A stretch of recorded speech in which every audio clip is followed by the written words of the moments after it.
d'entre eux ont réapparu dimanche dernier lors du rassemblement Place de la République à Paris. Les Iraniens et les Iraniennes présents leur ont donné une grande leçon de laïcité. En signifiant à Madame Rousseau qu'elle n'était pas la bienvenue, ils ont rendu clair pour tout le monde cette évidence: on ne peut en même temps être pour le voile à Paris et défendre celles qui brûlent leur voile à Téhéran. En sifflant Madame Manon Aubry,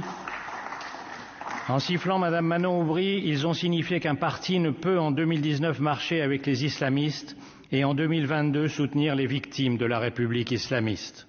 En un mot, ils nous ont montré qu'on ne peut être à la fois communautariste et universaliste, il faut choisir. En Iran, des femmes risquent leur vie pour se débarrasser du voile. Ici, les intersectionnels se présentent comme une liberté. Écoutons ce que leur répond Chantal de Rudeur. Le voile n'est pas un objet cultuel, mais un objet politique. C'est le produit phare de l'islamisme. Et c'est désormais une affirmation anti-occidentale et antidémocratique. Fin de citation. Ce morceau d'étoffe, Bourguiba l'appelait l'épouvantable chiffon. Aux naïfs qui croient que se voiler est un choix, aux décoloniaux qui n'ont jamais lu un livre d'histoire, il faut rappeler que la lutte contre le voile n'est pas une oppression néocoloniale, mais que les grands dirigeants musulmans qui avaient compris que la soumission de la femme était l'une des causes principales du déclin de leur pays l'ont tous combattu.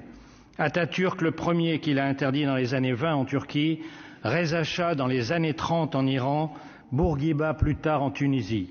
Nasser en Égypte s'en moquait publiquement devant le grand mufti d'Al-Azhar.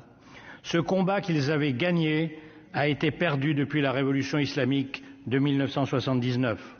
Les femmes iraniennes reprennent aujourd'hui ce flambeau contre les mollahs, les ayatollahs, les dictateurs, les talibans et leur police des mœurs.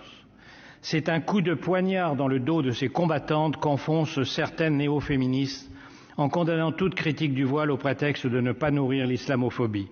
Un coup de poignard dans le dos lorsque Sandrine Rousseau déclare que le voile peut être un embellissement, ou que Rokhaya Diallo ose affirmer que la liberté peut être aussi dans le hijab. Combien faudra-t-il de morts à Téhéran pour que l'héroïsme des Iraniennes les force à ouvrir les yeux et les oreilles, pour qu'elles cessent de danser le moonwalk de Michael Jackson en faisant semblant de faire avancer la cause des femmes tout en la faisant reculer. Le XXIe siècle s'annonce aussi dangereux que le précédent. Il est temps de s'en rendre compte. Ceux qui croient que nous ne sommes pas en guerre ou qui, pour se rassurer, se forcent à le croire, font une erreur tragique, car les dictateurs et les ayatollahs, eux, savent qu'ils sont en guerre contre nous.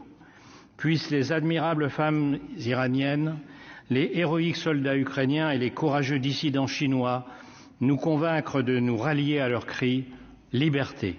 Je vous remercie.